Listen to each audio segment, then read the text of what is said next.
It's Corso and Catone. Brought to you by Corso Law Group, Arizona's leading criminal and traffic law firm. Now for the real deal New England feel, Corso and Catone. Happy New Year and welcome into Corso and Catone, the real deal New England feel. I'm Corso, Catone is here, and Joe is with us in the booth as always, and you're watching us on YouTube, listening on iHeartRadio, Apple Podcast, 790 The Score in Providence, Rhode Island. And hey, give us a call and heated hotline, 855-313-PATS, 24/7. Leave us a message. Anything's on the table. There's a lot. There's a lot to talk about. Joe tells me he's fished through things. Yeah, he fished through a few of them. So let's see. He tells us we have a good one today. So you make sure the next time is yours, 855-313-7287. Or you can email us in our mailbag. Joe, is that working or what? Yeah, this is a lot of the mailbags came in last couple of weeks. We're through that for sure. So corso.catone@gmail.com. Hey, got a good one in Weekly Rewind. You know, we're going to go back and look at Buffalo for about what, Mark? 30 seconds. 30 seconds. And then we're going to talk Bill Belichick and the what happened and what may happen. And, of course, Catone's comments. Stick around for that. You don't want to miss it. And we're going to hear from one of you in the Nation and Heated Hotline. And, of course, Pat's Nation. Again, preview of the Jets game. Nah, not so much. We're going to be talking other things, so you definitely don't want to miss that. And, of course, we're going to try to pick some winners for you in Sunday Spread. Gentlemen, Happy New Year. Hey, Happy New Year. What's the how long? You know, like what's the cutoff point for saying Happy New Year to people? Or for you, Mark, it's already gone. I'm thinking, Joe, what, like the January 4th, 5th, that's it? Like, I think if it's the first time you see somebody and it's like January 3rd or 4th, maybe, you know. You know what? I'm that jerk who will continue to say it, but the first time I saw somebody that New Year, you know what I mean? Only the first time. Well, I'm against saying Happy New Year, all Happy New Year's all together. Don't talk to me about happy, because by March it's the same crappy year as the year before. So, anyway, speaking of crappiness and performances, we need to talk a little bit about that Buffalo game, and we need to talk Bill Belichick. We're going to do it in Weekly Rewind, and we're going to do it now. Going back through the week, about a weekly rewind. So they go up to Buffalo and they lose that game 27-21, and which we all thought they would lose the game. However, Mark thought that they were gonna get their brains kicked in up there. Yeah, it didn't actually happen, but that's more of a product for a win. Didn't I have him for a win? I mean, Joe, you had him for a lot of wins before the season started. Your picks went out the door, long ago. I was probably the most accurate as to what this team would be. But you were. So Mark, quickly on this game, because I'll tell you something that pissed me off listening after everything after the game is how resilient Bailey Zappi was in this game. I mean, he threw 3 bad picks right off the bat, and he was 16 of something for 3 interceptions or 200 yards, whatever. What is that? That the bar? That the bar we have around here now? The bar is listen, Chris, the bar is so low. Listen, we don't have a quarterback. Matt Jones stinks. Bailey Zappi, listen, he stinks. He's not even I heard, Chris, after the game, he's developmental quarterback. He can be a spot starter if you need him. He's not the answer, but no, he's not a spot starter. He stinks. He has no business being on an NFL roster, maybe a third string. Listen, he stinks. Jones stinks. Quarterback room stinks. Do I have to make it any plainer? Simpler? Yeah. No. So this was not a game where you felt like, oh, okay, this is a game where you felt like, hey, you know what, they get a real shot in this game. No. Buffalo shot themselves in the foot, Chris, more times. I said Buffalo would score 41 points, and they probably should have. If Josh Allen got his head out of his behind They would have scored 41 points. Even though everyone thinks the defense plays good, go back and look at the replay, Chris. Go back and watch the coach's film. Allen had checkdowns available the entire game. If Dayball was still the OC, he would have just went up and down the field 5 yards, 7 yards. The Patriots gave it to him the entire game, and he wouldn't take it. But the Patriots' offense, Chris, was abysmal again. 3 picks. Offensive line. Offensive line was atrocious, right? Oh. And I'm just going to say this, Chris. The wide receivers stink. I get that. We've said that all year. But on the pick that Zappe throws, attempting to throw it to Jalen Reagor. So that was a hot read. Okay, so I say that interception was 50-50. It was partly on Zappe, but it was also on Reagor. At this point of the season, the receiver doesn't know it's a hot read, Chris. He gets off the line. He's going to turn. He's going to turn. Head's going to flip around and look for the ball. He's running a route. He's not even paying attention to the fact that I got to turn quick, turn my head, get it around, look for the ball. It's a hot read. Nothing. What the hell is Troy Brown doing in that wide receiver room? He's the wide receiver coach. He needs to get fired. He should be fired the day after the goddamn season ends. Never mind Belichick.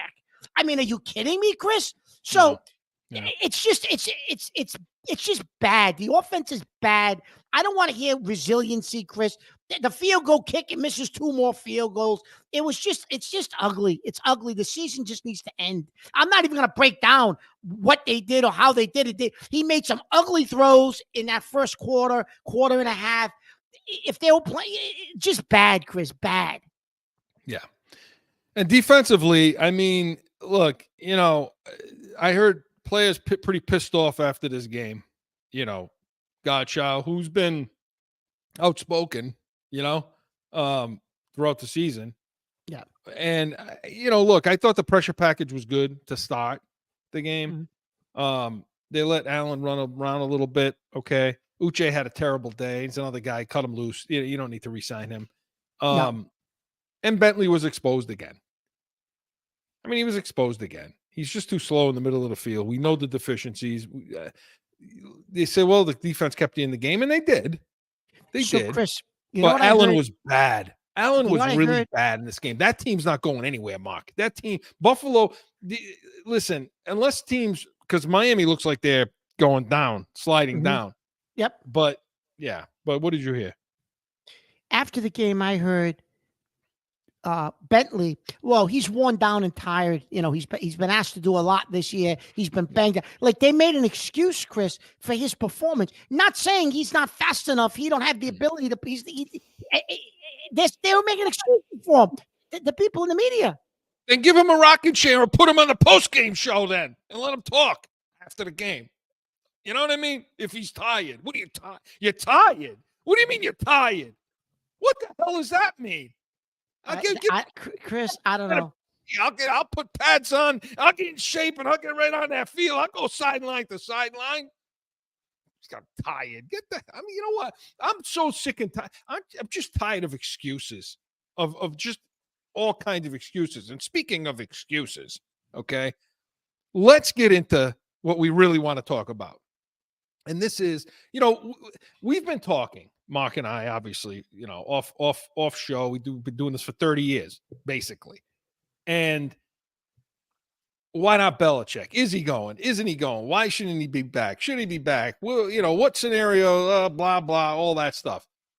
So, Mark, you made some real good points to me this week about Belichick, about Brady, about the 20 years, the 24 years, and why not, Bill?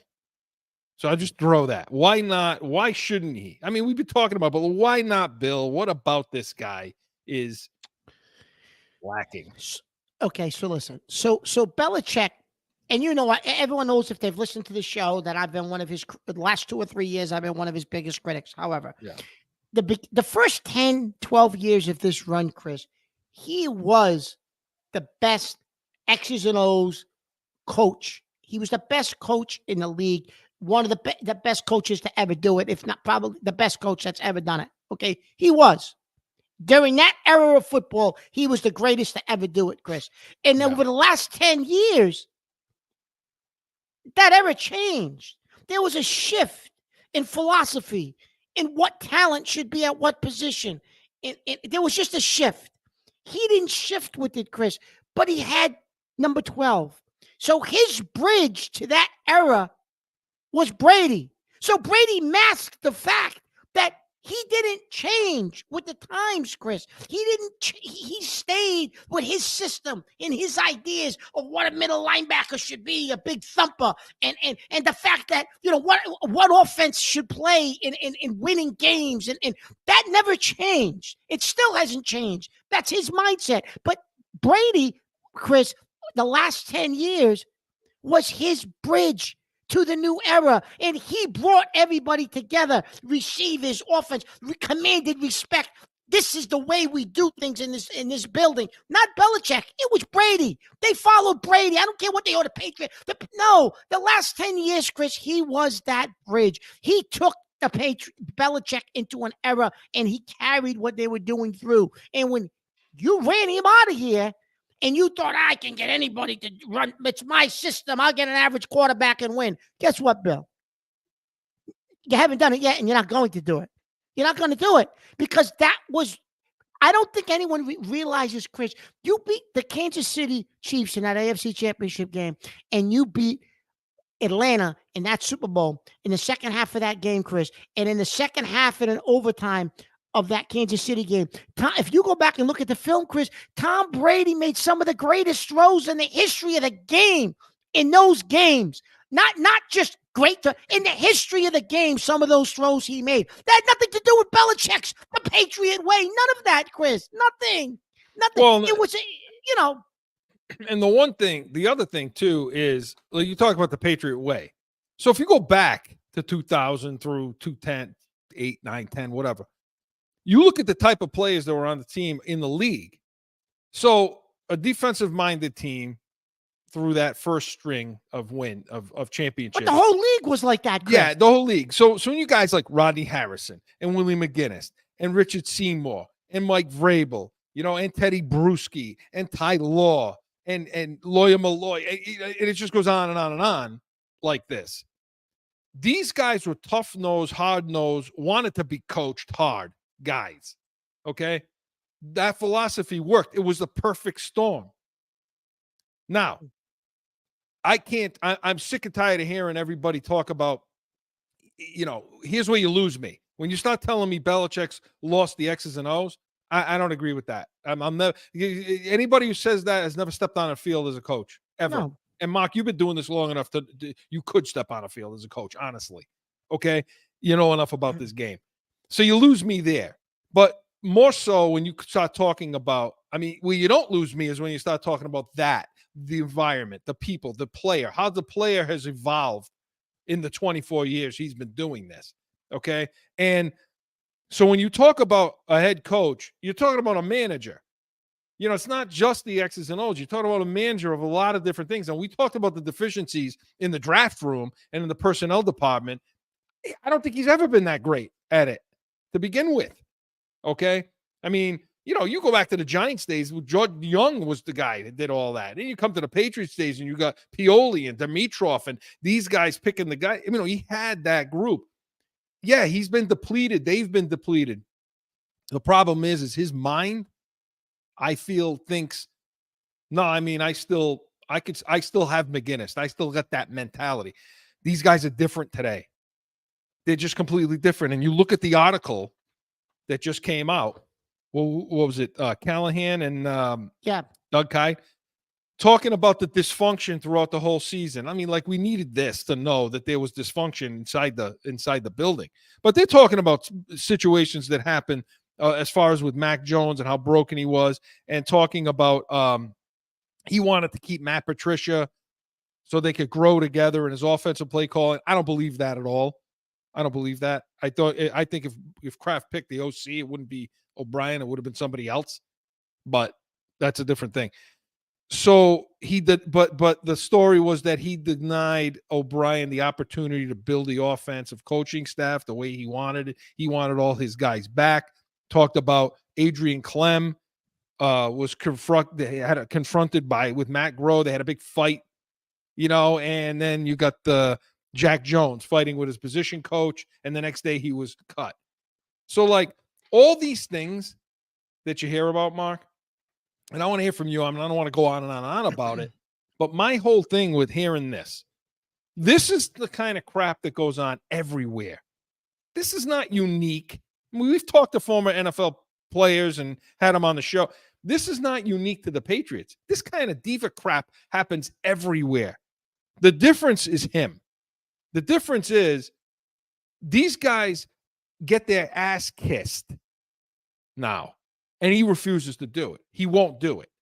That's the difference. Jack Jones would get his ass kissed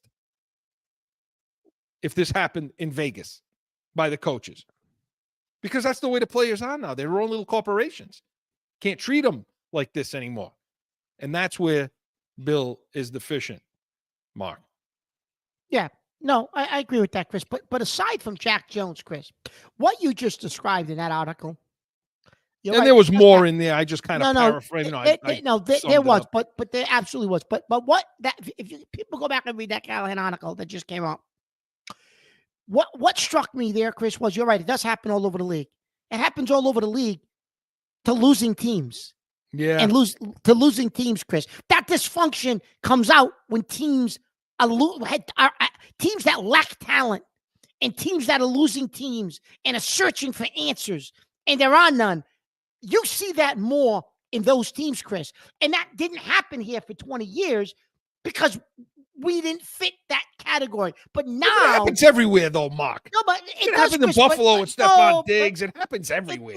That's the players, Chris. I'm talking about coaches fighting with general managers and telling coaches, no, you're not replacing staff. You're my new OC, but I'm in control. Like that inner bickering and fighting, Chris, happens more with teams that are losing.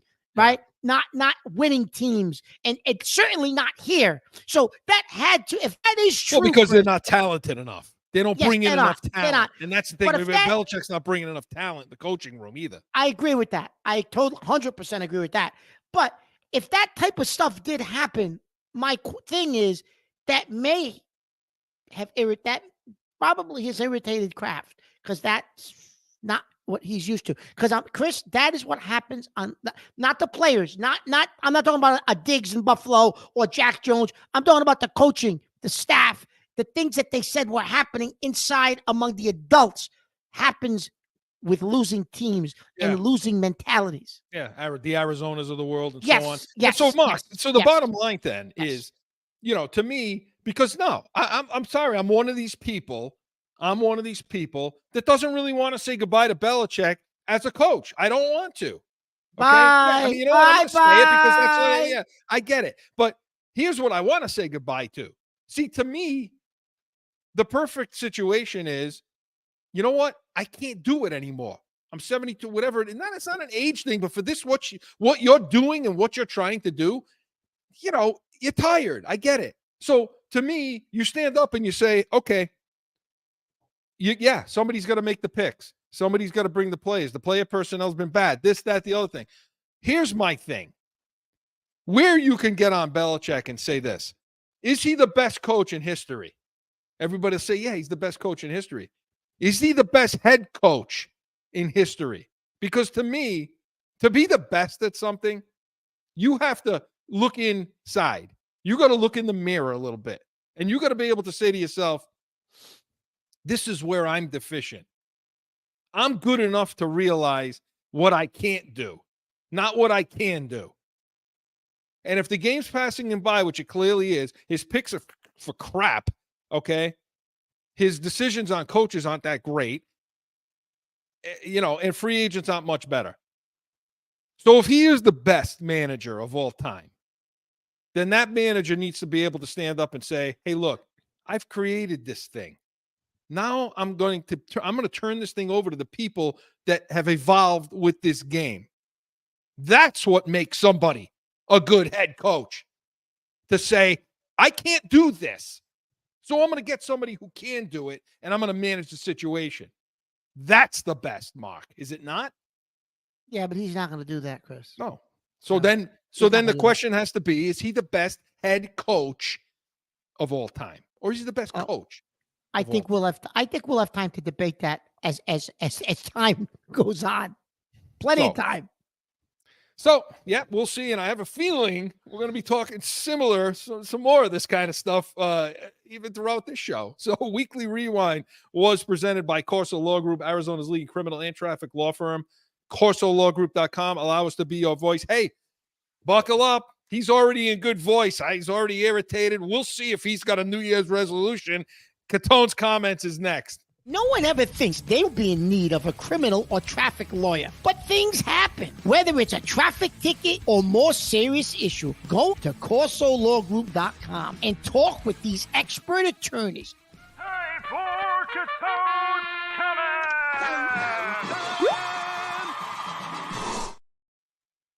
So, this week, and I know it's, listen, I know we're all consumed with football, and I know we're all consumed with, what's Celtics and Bruins, and listen, I, at my core, all right, I'm a diehard baseball fan, and I gotta bring baseball back up. I have to.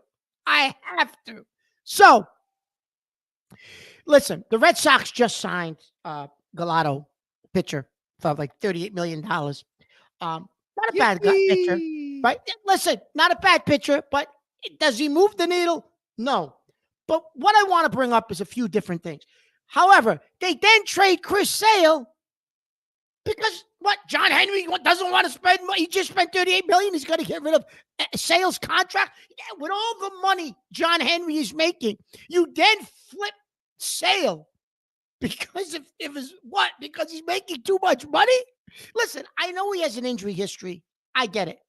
But if you look at your staff, you're going to roll the dice and help Sale can stay healthy. Maybe just bring him out of the bullpen. Do something with him.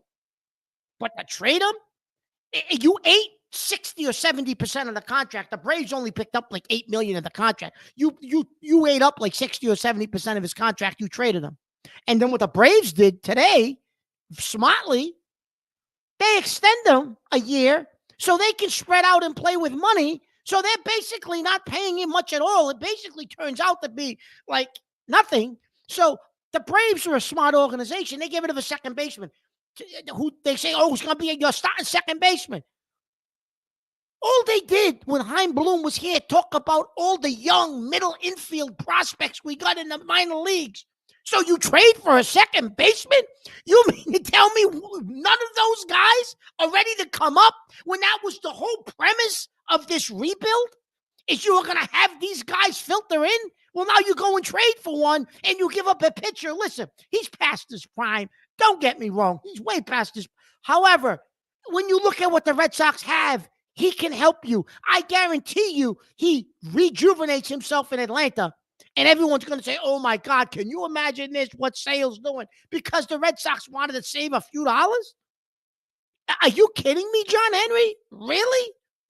And then baseball in general. I just have to do this. And what made me really think about this was New Year's Day, I'm watching the college football playoffs, right? So I'm watching those two games, and I know next year they're going to expand to 12 teams, right?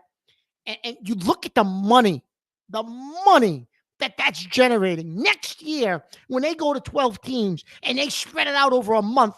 It's almost going to be like March Madness in the NBA, in college basketball. The amount of revenue that's going to bring in. Okay, you look at the NFL and free agent frenzy, and from the moment the Super Bowl ends, there's a build up to the following season. There's mini camps. There's all kind of different things going on, right? And then when you even get to basketball, if there's some good free agents out there, 4th of July weekend is usually, or 4th of July week, they usually have a big thing with NBA free agency. And then they kick into this Vegas Summer League. And they make this Vegas Summer League with all these rookies a big thing for the month of July. Half of the guys in the league don't even make a roster. They're scrubs. But the NBA builds it up so well. It's on ESPN. It's on ESPN2. It's on it's on the NBA Network. They got all these different games going on, and people are tuning in because of the marketing of it. Baseball hasn't caught on to that yet. For season ends in October. No, I'm sorry, November. World Series was in November. I'm looking right now at the guys that are still available for free agents. You got like pitchers. You got Blake Snell. You got from San Diego. You got Jordan Montgomery, who helped Texas win the World Series. Right? You got the closer, Josh Hader's out there. You still have Corey Bellinger out there. You got hitters out there that haven't been signed. Pitchers and catchers report in like 5 weeks. 6 weeks. Like, what is baseball doing? Like it used to be the nation's pastime, national pastime. Yeah, it's past, all right? Because of and I've brought this up before, but just what the Red Sox did this week just made me think of how poorly the Red Sox are being handled, but also the irrelevance of baseball. It's become an irrelevant sport. Listen, you need to do something to change your marketing, okay? It's shorten the season. Why are you playing 162 baseball games? Start the season, play like 148 games. Cut it down to 148 games. Play doubleheaders on Sundays. You need to finish your regular season by the end of August. Labor Day weekend. Football hasn't started yet. You got to get a jump on the NFL because once the NFL starts, you still got your regular season going on. Nobody's paying attention to baseball. Have your wild card round Labor Day weekend. Make it a big deal. It's a long weekend. It's Labor Day. Tie it into the national pastime. Do something. Forget these best out of 3 wild card. It's one and done. Just like the NFL playoffs. One and done. Make it a big thing. I mean, come on. And then end your season by the beginning of October. By Columbus Day, it should all be over. That's it. It's done. But Labor Day weekend, and then you got a 2 or 3 week window where maybe there's some energy around baseball, and then it's over. And then revamp how you do free agency. It drives me crazy how these people don't understand how to market themselves. Hire me. Hire Catone. I'll take you to the top. Hire me. Somebody. Please. Please. He'll take you to the top. Ladies and gentlemen, I think he would. So, listen, half the guys you just mentioned, I don't even know who they are. Okay, point taken. You don't even know who the hell they are. Point taken. And I do it. Right? I do a sports show. And I don't know who. Well, I'm a baseball junkie. You know that. Oh, Chris. listen, he's junkie. right, Joe. I mean, Oh no, I agree totally. I mean, like the bleed over of sports. I don't know when one sport starts and one sport ends. It's like the bleed is just like, come on, Chris, just stop. Figured out when football starts. The NFL's the biggest thing there is. That's sport. it. So yeah, it's over. You got to start your playoffs before the regular season of football starts. Kick it off Labor Day weekend and end it by the first week of October. It's over. Yeah, and to your point about the Red Sox, because sales a piece of the puzzle for Atlanta. That's why. That's all he is. He's not meant to be anything more than that. No. You know, I mean, and when you could have, and look, you already suffered through with this clown. You should have just do your same thing. Extend them, turn on the bullpen, get what you can get out of them. What did John Henry? What did he save a few dollars, Chris, to put towards the soccer team? He needs to sell this team. You know what, John Henry, sell the damn team, will you please? You got no clue what's going on anymore. I don't even know. Is he ever even in Boston? Like, is he even in the area? I don't think just sell the friggin' team. But you know what? You're right.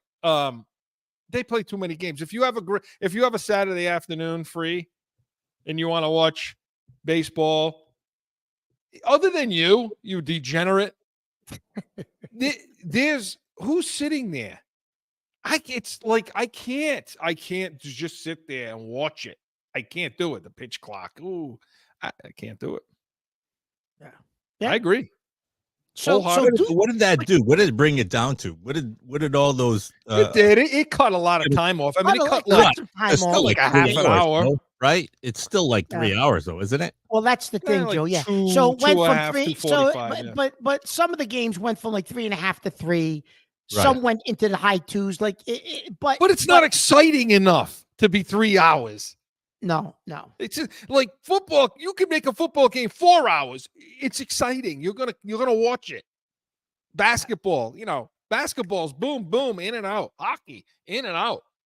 Boston, they hockey did their job a few years back where they made the time between puck drops when the stoppages quick because they were dying. Now baseball's dying. So, now baseball is where the NHL was. Yeah, they're dying. They're dying. so you're right, Mark. Baseball's- And you know what? These are things that need to be said. Are they the topic of conversation all around? No, and that's the problem. It's not. They But the need Red to be Sox said. just made me start thinking about baseball this week. And just because I think they're foolish, Henry's foolishness. And then it just made me think about, as I'm watching the college football playoff on Monday night, I'm thinking about they're going to 12 teams next year. And then I heard this thing about sale. And I'm saying to myself, but baseball can't even figure it out. College football finally said, shit, you know how much money we're going to make? Of course we're going to expand. Yeah. So he's in rare form. Good job, Mark. Catone's comments was presented by Corso and Catone, the Real Deal New England Field, Saturdays, 12 to 1 p.m. Eastern. Sponsorships opportunities are available. Email us, corso.catone@gmail.com. This is a guy you want doing the read for your business. Hey, when we come back, we want to hear from one of you in the nation in Heated Hotline. All that and more, no flipping.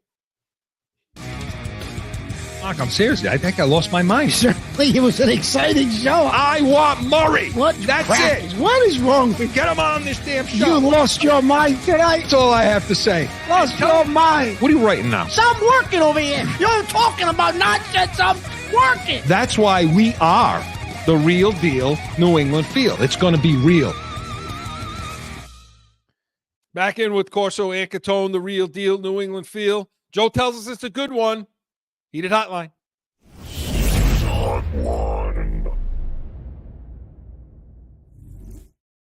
What's up, gentlemen? BK from North Smithfield here. I got two questions for you. Black Monday hits to the NFL, and we fire Bill Belichick. Build him your statue, put him in the Patriots Hall of Fame, do what you got to do. Who's your pick for the next coach? I want somebody outside of the Patriot way, someone completely out of the organization, my next coach. Second question, what's your priorities for the draft? Trying to accumulate more capital, more picks, or best available? I'm thinking we're so devoid of offensive talent. We go QB, offensive line, wide receiver, and we take the best available talent at each position for each part of our draft. Your thoughts, gentlemen? I love it. Yeah. Right to the point. Yeah, Wow. right to the point. A lot of energy. He's never called in before, I don't think. No, We're expanding BK, expanding ourselves. Yes, BK, thank you for the, I don't know, where was he from? BK from North Smithfield, he said. North Smithfield. So, BK, thank you for the call. Listen, he brings up a lot to unpack there. Okay. Yeah. So let's not talk about, we've already talked about shouldn't he go? He says it Black Monday. They're going to fire him though. Black Monday. Let's just assume the firing happens like BK wants to do. Now he wants to know from us, the experts, of course. Who's next? Who's next, Mark? Well, I agree. haven't heard too much of that. All I keep hearing about is general. Well, we don't want a defensive coach. We don't want an offense. But who, Mark? So I agree with BK. I don't want anybody from the Patriot organization, from the I'm on board Belichick with tree. that, too. I don't want Mayo, Vrabel. I don't want any of those guys. I want some. Oh. What the hell has he done in Tennessee? Stinks too. He gave one of the worst quarterback contracts in history. Ryan Tannehill. Get the hell Vrabel. Get him out of here. Take his red jacket away. Go ahead. Okay, tell us how you feel, Chris, tonight. So I want somebody, Chris, like the guy from the offensive coordinator from Detroit. I think the kid's name is Johnson. I want him. I want him. I want somebody like the offensive coordinator from Houston. They brought him in. He was on Shanahan's staff in San Francisco. DeMeco Ryans comes from San Francisco from the defensive side of the ball and brings an offensive mind with him to be OC from Shanahan's staff. It's going to be one of those guys, Chris. Like, I'd really go after the guy from Detroit. He's another guy from like the Shanahan. What's his name? The guy from the Rams tree. I'm drawing a blank, Chris. The coach of the Rams. Bueller. Yeah, Bueller. Right? Why am you're drawing a blank. Why am I too? But anyway, the Houston coach you're talking about is Bobby Slowick. Is that? Yeah. who we're talking about? Somebody, I mean, and I'm not saying he has the experience yet to be a head coach, but I want somebody Talking with about that Sean type McVay. of Is who you're talking McVay. about. Somebody from For some McVay's reason, you and I were like, wow, did we lose? We have a brain freeze. You need somebody from McVay's tree, Shanahan's tree, one of these young minds, Chris, offensively, that can, that's what I want. That's what I want in here. So would you try? Would you? And listen. I like all those names, and those are the top two for me too. It so happens. Mark and I talk about this constantly. So I like him from Houston. I like the Detroit because they're high power offenses. There's motion, there's movement, there's new style. I would say with McDaniels in Miami. He may be there too short of a period of time to maybe take his quarterback coach or somebody like that. Maybe not at this point for a head Chris, coach. The guy from Houston has done a good job with a young quarterback, grooming him. So just looking at what he did with Stroud this year, if we're going to take a quarterback early, a guy like the guy in Houston may not be such a bad idea as a head coach to work with a young quarterback, Chris. Yeah. And look at what Johnson's doing in Detroit with Goff. Well, would you do something like the head coach of the Washington Huskies, since they're in the championship game? This is an offensive guy, a package thing with Penix. Maybe maybe draft Penix, bring the offense, bring the or is it, do you not want to be bothered with a college coach right now? I don't really want to be bothered with a college coach, Chris. Good offense, though. It's an innovative offense. It's an innovative offense, and I'll tell you what, Chris, this guy's been coaching for years. Like, as a head coach, he's been at 3 different levels, and I think the guy's only lost like 15 games total. Every place he goes, he just dominates as a coach. Well, isn't it like 4? Isn't it like something ridiculous? Yeah, it's ridiculous. His numbers are ridiculous numbers. So if you're gonna ever go into the college ranks, I would take a guy like him before that stiff. I can't stand him at Michigan. They're gonna get their teeth kicked in Monday night.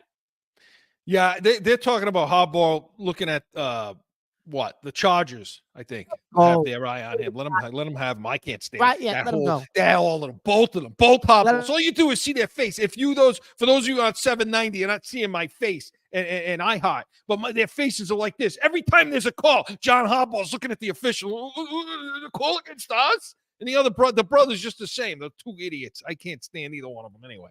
Both of them are going to be. One of them is going to win the national championship, and the other one's going to win the Super Bowl.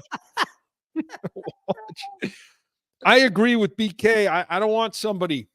What about his draft philosophy, Chris? I don't like. And by the way, I don't like the in-house. I don't want Mayo. Mayo's got no connections to anybody. He's born in the Patriots system, and that's where he's always been. Don't want him. I already told you about Vrabel. Yeah, all new. Wipe it out if you're going to wipe it out. Draft philosophy, Mark. I mean, assuming they bring in CORSO and Catone into the draft room this season. Yeah. So yes, for me, this is what I would do. I'm in my laboratory. I've been thinking about this. Let's just say we got the number 3 pick. Okay. For all purposes. This is where we stand now. So let's just go with that. They got the number 3 pick. Now, Washington is sitting above them. I don't know how. I can't figure that out, why the head-to-head doesn't matter, but whatever. So they're sitting in the number 2 spot. Chicago's number 1. Well, I think Chicago's not going anywhere with Fields. They're going to stay with Fields. Okay. Yep. So to me, I go and trade. If I like Caleb Williams, okay, which you and I, to me, that's the only quarterback other than to take, and then Marvin Harrison. Okay. To me. So if I like him good, well, I'm going to trade to the number 1 spot. Okay. Because Washington's going to be trying to trade to the number 1 spot, right? To get it. Yep. Yeah. I'm going to offer a little better than Washington. And so I'm going to trade up to number 1 to take Caleb Williams. But then I'm going to throw a curveball at you, Mark. Okay. Then what I'm going to do is take that pick. What pick? Trade that pick because Chicago wants Marvin Harrison, right? So they go down to number 3. They figure Patriots are going to take a quarterback. Washington's going to take a quarterback. We'll take Marvin Harrison Jr., right? In the number 3 spot with us. Yeah. No. Now I'm going to trade with Washington to the number 2 spot. Okay. Let them take Caleb Williams. I take Marvin Harrison. Then I take those picks that I got. I trade back up into the first round, and I take Penix out of Washington. There's my quarterback. There's my wide receiver. Let's go. Did that not make sense? Wheeling and All right. dealing. Yeah. Okay. So listen, Chris. I love the concept, but listen, if you trade up to get, I mean, Chicago's, Washington, Chicago will never deal with listen. us again. Well, I was just going to bring that up. So you trade up the 1 to get Chicago's pick. They go down to 3, and then you turn around and go with Washington and go down to 2. Once you do that, it's not just Chicago. There's going to be a lot of teams in the league that won't deal with you anymore. They'll be like, you just pulled that fast one of Chicago. Screw you. Then I think you'll have a problem. How do I know Chicago wanted Marvin Harrison? All right. Well, I don't know. Draft room. All right. So what would you do? Okay. So hypothetically, Chris, that would work. I'd be great. I'd be okay with that. That'd be fantastic.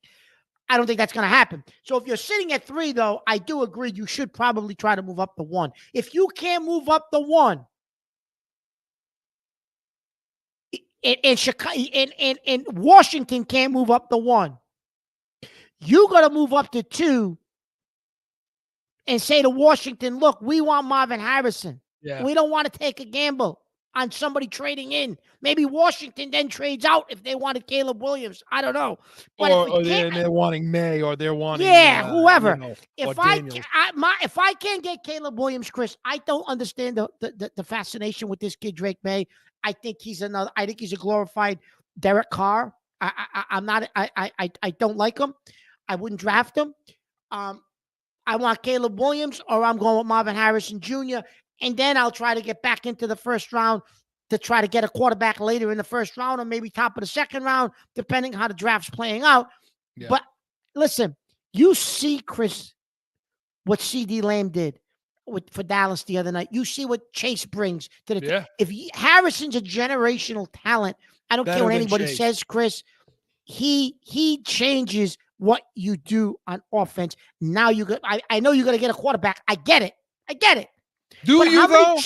Do you have to draft one? Okay, so wait a minute. So how many chances are you going to have at a number 1 receiver like him?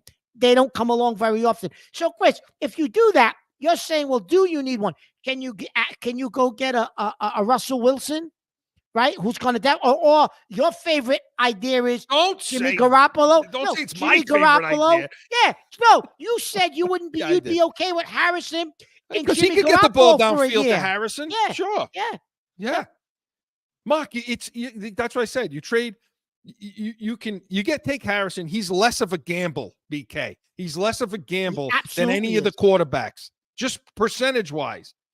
This Marvin Harrison better than Chase, better than Jefferson, better than them all. Okay, and I'll tell you, I'll double down on it too. I'll tell you this: I'll trade back up into late in the first round. And I'll take the wide receiver from Washington too. I'll take 2 wide receivers in a row. If he's there, yeah. And in free agency, I'll go buy my tackles. Go buy them. You got enough money. Buy your tackles, because it's going to be cheaper to do that than pay a wide receiver in free agency. Absolutely.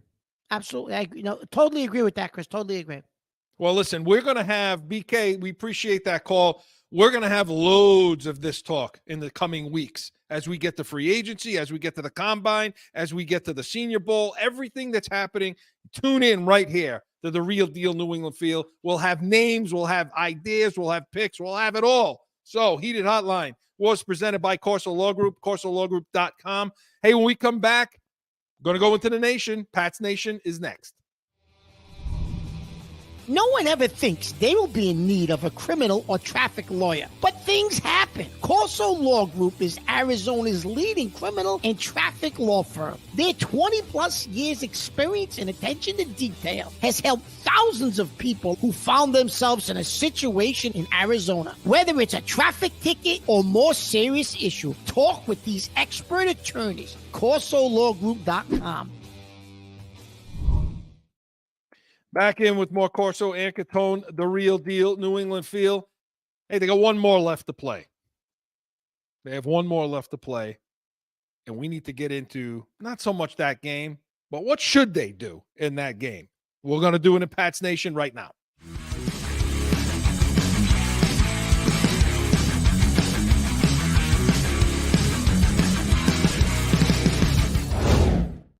So the Patriots kick off their final game of the season, and it's at home against the New York Jets, 1 p.m. Eastern. And Mark, so are we really going to break this game down? Well, so here's the thing, Chris. So BK kind of stole some of the thunder of the segment because we were going to talk a lot about who we tanking for, and we can keep going on that. But we absolutely could. So for this game, Chris, I'll be honest with you. You should be able to beat the way your defense has been playing. You should be able to beat the Jets. Yeah. I don't want them to beat the Jets. I would, if I was Bob Kraft, I would have made a phone call and said, I want 15 starters on the injury report. Yeah. They're not. They're on there, but only 2 of them didn't participate in practice. Only 2 of them didn't participate, right? Of course. They're the healthiest they've been all season. Yeah.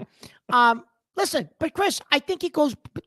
But the Jets defense, if they're healthy and guys like Sauce Gardner and all those guys play, they're a tough defense, Chris. Their defense has played well. It's been the offense all year that's killed them.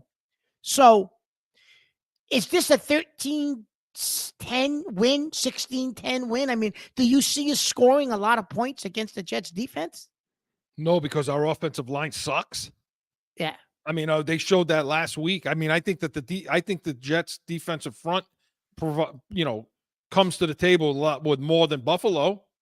Yeah, they do. And I think that their secondary is better too. And so, look, this whole we talk about the drama with Trent Brown. He's not going to play this week. He's done. He's done with the Patriots. Boy, did they screw him. He missed out on all that bonus money. Tell everybody what happened there. Yeah, but he screwed himself, Chris, because he kind of screwed himself, though, Chris, right? What did I call him? What if I called him from the beginning? Slob. What did he cost himself? Like $6 million? $6 million, yeah. Yeah, he was due. Wow. He was due. If he had played, I don't know all the details of the contract. He had to play so many snaps. He had to play so many snaps, and then he gets $6 million in incentives, and then so now he's a healthy scratch for last game.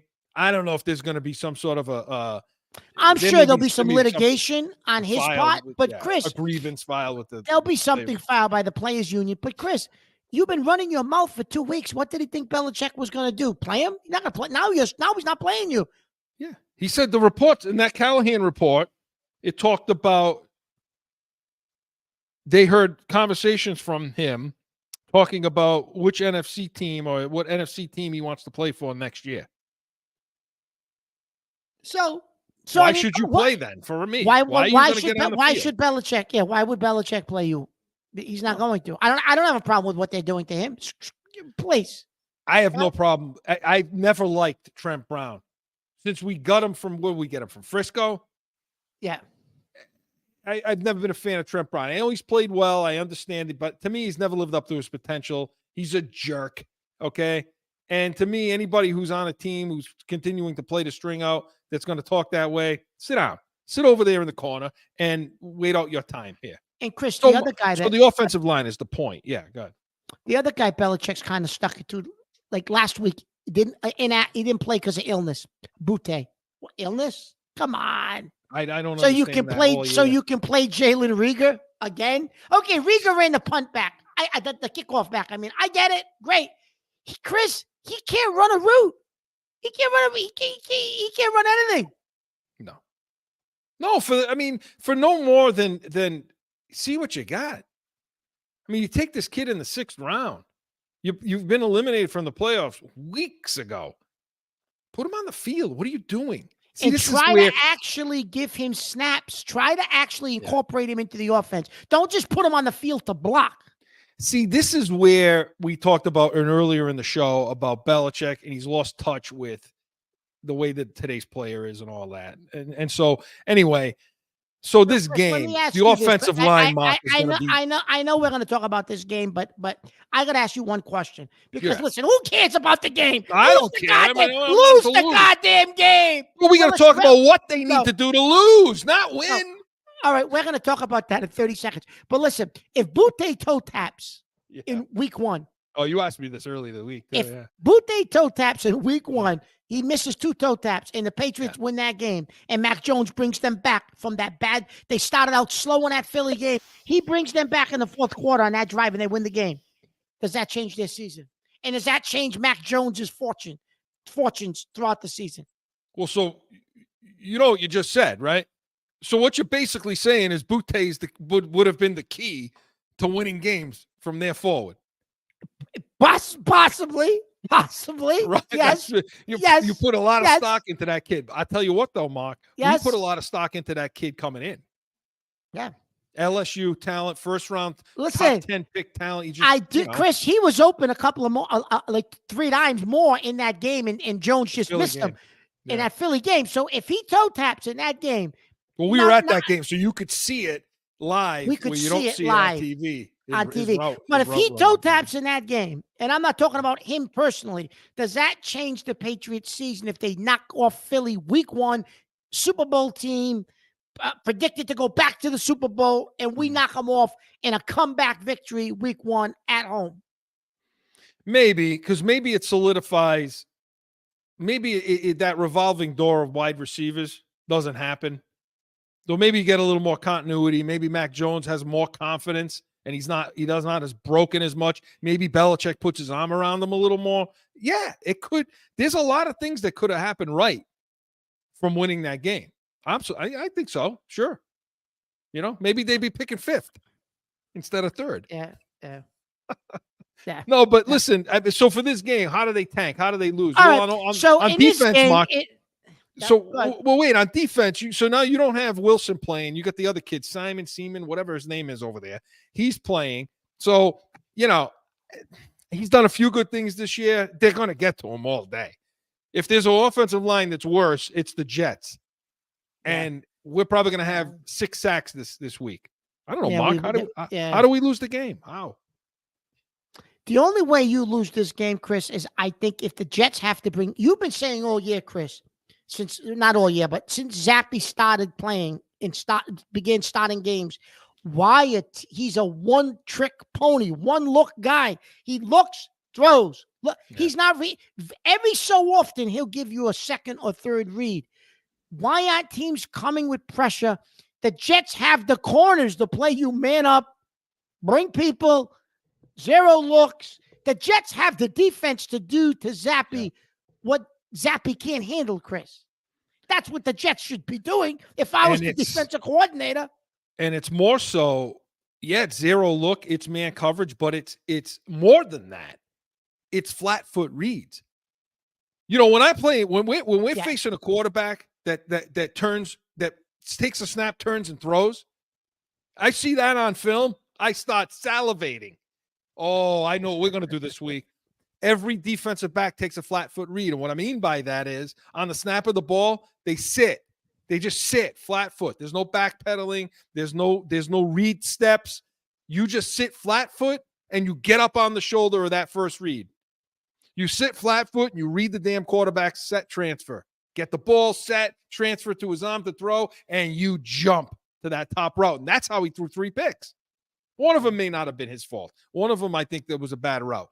It wasn't a sight read. It was a bad adjustment. They should have read the blitz. But the other 2, finally, I said it to you in the game, Buffalo. Finally, somebody figured out how to flat foot read this fool. That's how you win. But then in the second half, Chris, he played a little better, as everyone said. You know, training wheels. He did throw the ball down the field, though. He did. We got a special email that in the mailbag. Somebody had said to quick. What do we got? Send Aaron Rodgers an edible arrangement and a bag of money and make sure he plays this weekend. That's the way we'll lose. But Aaron Rodgers, speaking of that, okay, he said no to Flacco, right? Yeah. Wasn't that the report, Mark? That's the report, that the Jets wanted to reach back out to Flacco, and he said no, don't bring him in. That hurt. Why wouldn't you have brought him in? They would have won more games. Chris, with that offense, with the offense they currently had, And that defense, Joe Flacco probably gets them into the wild card. Yeah, Or because Joe he doesn't turn the Flacco ball over. Joe Flacco at least gets them enough wins where Aaron Rodgers probably plays the last 2 games of the season. Right. Yeah. Because he doesn't turn the ball over. And turn the ball over. So there are ways to lose this game Sunday. We just There pointed are. out There a are. bunch of them, you know. But Listen, I'm the interested Patriots, to see Chris, them. are going to come in with the same game plan they've had with Zappy. They're going to be running some of the same stuff, Chris. They don't. They have to. They don't have any other choice. So if you're a DC, Chris, you know they're going to be running the same stuff. They're not coming up with anything different with Zappy. It should be, you would think, an easy game plan for a defense. Yeah, it should be. And you know what? Don't discount this. The New York Jets are the rival. They got nothing to play for. The Jets want to beat us. Here's what they got to play for. Bill Belichick's last game in Foxborough, we beat him. We beat him. Right? Interesting. Hey, Chris, interesting last thing on this game. Yeah. What do the fans do at the end of the game when it ends, when the clock strikes 0? They'll cheer him. I mean, they're not going to. No. I know that. But my point is, does the crowd go nuts and start cheering for him because they know this is probably the last time we're going to see him, maybe on a Patriot sideline, maybe? Yeah, I would say. I would say when we so. see signs, thank you, Bill, for the whatever. Like, are we going to see those types of things Sunday? Yeah. You think? Yeah, absolutely. And he's not going to do what Carroll did, wave it to the fans. He's going to run straight off like a beeline into that locker room and never look back. So we'll see what happens. Keep tuned in, and next week let us know. And hey, make sure you call us in Heated Hotline and give us your idea for who are they tanking. Who are they tanking for? Let us know in Heated Hotline. Pats Nation was presented by Corso and Catone, the real deal New England feel. Saturdays, noon to 1 Eastern. Man, you don't want to miss it. You definitely don't want to miss it. Right, Mark? So no, of course not. Speaking of missing, missing, we got to talk about Sunday spread a little bit. Yeah. Let's talk about that game. The Pats are giving up 2. So they're favored by 2 at home. Yeah. What do you think? Give a score. Come on, last game. 16-13 Patriots. It kills me to say it. It kills me to say this, that it's going to be 21-13 Patriots because we don't want it. And we're going to drop to the 5th or 6th pick in the draft. And if Belichick's back, he's taking an offensive tackle. Right. Because I'm Eddie Mush. That's what'll happen. For those of you that don't know who Eddie Mush is, go rent The Bronx Tale and go watch it on Netflix. Look at me rent. I'm like the days of Blockbuster from 1965. Go watch Netflix. Another sponsor. Another opportunity for Mr. They don't Catone. exist. Yeah, listen. But go watch it. Yeah. Go watch The Bronx Tale. Eddie Mush. Everything I touch turns to garbage. Garbage. Yep. Mark, give us a couple of locks this week. Listen, it's tough to pick this week, Chris, because everybody's using backups. 2 quick games. And I know you're going to disagree with me. Take Miami. They're going to come back from the dead this week. Take Miami at home. They're getting points. They're the underdog at home against Buffalo. Take Miami and take the Texans. Texans are going to beat Indianapolis. They're fighting for the playoff spot. I think the winner gets in, Chris. Take the Texans. And Monday night, College Football National Championship. Take the points. Take Washington with the points. Take the Huskies. Miami's got some key guys out on defense this week. I know they do. So, I don't know what Hill's status is, or Waddle's status. Yeah, that's it. Well, you're going to watch that, and I don't know about Tua either. You're going to watch who's playing. For me, I look at that Houston-Indy game. You know what? Who would have thought at the beginning of this season that we'd be looking at Houston? We'd be looking at Houston-Indy as something special. But this is for the division. Houston's given up 1 going to Indy. I think Houston's going to slap this team around. I think Stroud's going to have a fantastic game real quick. And the other game I like is the Rams. The LA Rams are getting 3.5 from San Fran. Right? Is that right? Yeah, because I think San Fran's resting everybody. I like the Rams in this game outright, even with the 3.5 mark. So Fran's not playing anybody, Chris. Who's not playing anyone? San Fran. Nobody's playing. Yeah, San Fran's not. That's why I like the Rams in this game. So, Stu, tune in. Try to make some money. Hey, listen, Corso and Catone was presented by Corso Law Group, CorsoLawGroup.com. Get on, watch all our shows. Listen, they're all up for you. Make sure you subscribe. Give us that thumbs up. And make sure you get all our notifications and come back next Saturday, 12 to 1 p.m. Eastern. We're going to talk season recap, Celtics, Bruins. Going to talk a little PC Friars. They dropped that last night. I didn't like that too much. Tough injury. It was tough. And we'll talk that, Catone's comments, anything you bring to the table. We will be ready. We are Corso and Catone, the real deal, New England feel. See you next Saturday. Now find Corso and Catone on AM 790, The Score, iHeartRadio, iTunes, wherever you podcast. Or subscribe to the YouTube channel and catch the chaos every Saturday at noon.